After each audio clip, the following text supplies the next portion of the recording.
Yo, what up, saying it's your boy here. Today what I've got for you is a review for last weekend's Phoenix Grand Prix at Phoenix International Speedway. The first time that they've gone to Phoenix in 10 years, which is insane. It's nice to see them come back to Phoenix. Track that I like as well, particularly with NASCAR. So yeah, let's do this. Let's get into this review. So right off the bat, into qualifying, it was in dry conditions. All the cars were on the track, did the lap times, but we really saw a lot of accidents, particularly in turn 1 and 2. A lot of the drivers, including I think Michaela Lotion, crashing heavily at turn 1. Thankfully, no one was injured during those wrecks, so that's awesome to see. And then when the session was restarted, a lot of the drivers on the track. The Penske's were quick.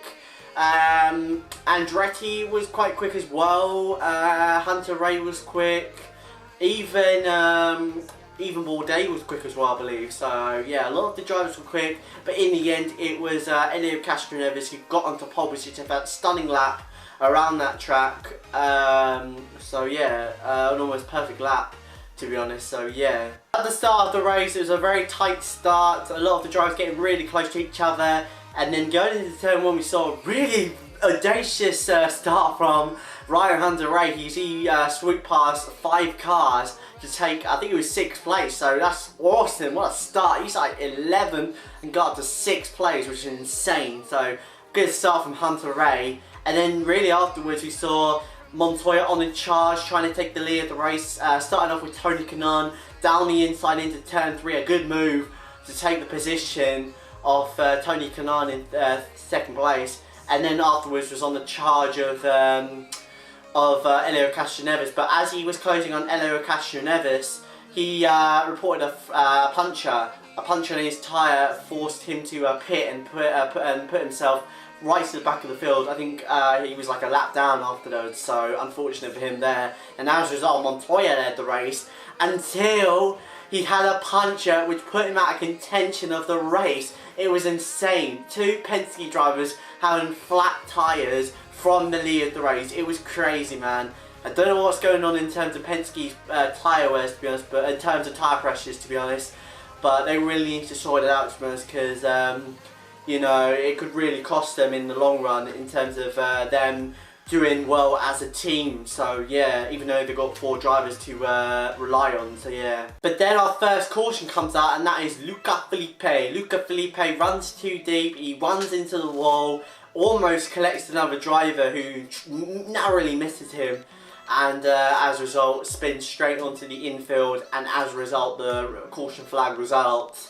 A lot of the drivers went to the pit lane, particularly Will Power at the end of the pit lane managed to pick up 5 spots, I believe. So good little, good pit stop from the Penske crew, of course. Also, but a bad pit stop went for Joseph Newgarden. He had a really bad pit stop in terms of his fuel rig. The team couldn't get his fuel rig on, so as a result, he lost a major amount of time. Dropped him down to almost the back of the field, so unfortunate for him there. And then we get another caution afterwards, and that is Carlos Munoz. Basically, he runs too deep, runs into the wall at the exit of turn 4, and as a result another caution flag comes out, and then as the green comes out, we have another incident, and that is Charlie Kimball really squeezing the hell out of Joseph Newgarden, and as a result that sends Kimball into a spin and into the infield, and another caution comes out. Truthfully, to be honest, I think it was Kimball's fault. Kimball just squeezed him he squeezed him a lot.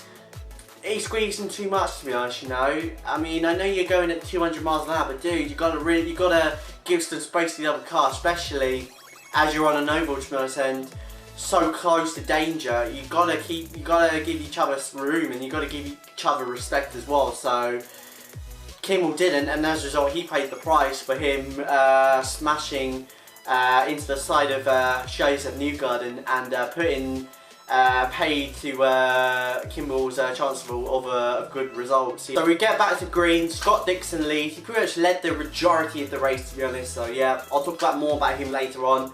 But then we have another incident, and that is Bourdais, who runs wide, goes into the wall. That's the end of his race. So unfortunate. But that's racing, you know, especially on ovals as well. As soon as you get onto that high side, you're done because it's so dirty the outside on the ovals that you're just forced into the wall. It's same with NASCAR as well, you know, you run on the outside on ovals, you're done for, except for Darlington where they always go on the outside because of the grip on the inside. So yeah. But yeah, he ran wide, he ran into the wall, and as a result, another cautioning flag comes out. The green flag comes out. Hunter Ray makes a brilliant restart, managed to pull a couple of positions off a few cars. I think he managed to move himself up to 5th, so that was awesome. But then we get another caution, that was Ed Carpenter basically smashing into the wall on the pit straight, which caused another caution flag to come out. So yeah.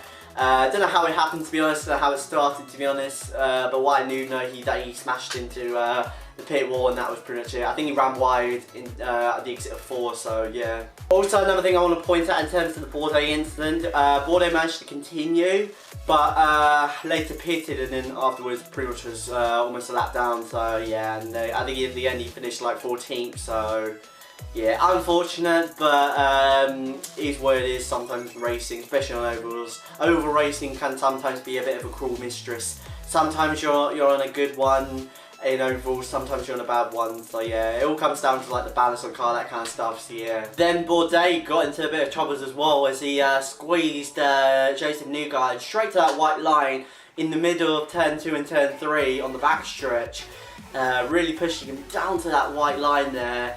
But thankfully he gave himself enough room on the entry into turn 4 that Joseph was able to take the position off Bourdais, but his teammate in the 21, I'm not entirely sure who he was, he got squeezed as well by a certain Tony Kanaan, who pushed him straight onto that white line, almost pushing him off the white line, which is incredibly dangerous, to be honest, because they're running at 200 miles an hour, so very, very dirty tactics from Tony Kanaan there. It was on the limit, but it was close to being almost out of order, to be honest, from Tony Kanaan, you know, so Tony and Bourdais really pushing the limits of the tracks to the limit. And then afterwards we saw Ryan Hunter-Reay make a daring move on the outside. It was incredible, around the outside at turn 1 and 2 around Bourdais to take the position off him, and then afterwards you saw some more jostling around, and then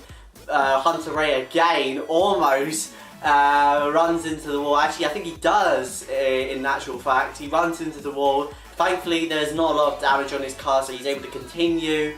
And then in the end, it was Scott Dixon who comes home to pick up the victory. He pretty much dominated the race, to be honest. Completely dominating the race. So yeah, a very, very dominant race by Scott Dixon. We're not quite sure who finished in 2nd and 3rd, but nonetheless, it was a fantastic race.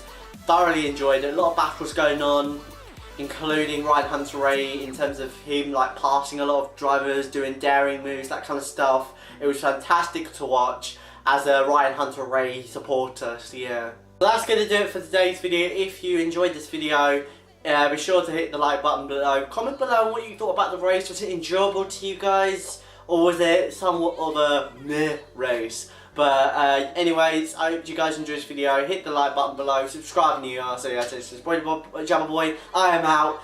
Peace. Oh, it's got me in its bed. It's such a sweet sensation. Oh, sensation. Get down, get up again. Come on, move. Get down, get up again. Oh boy, that's fun. Alright, time to go watch the MotoGP race. Let's do it.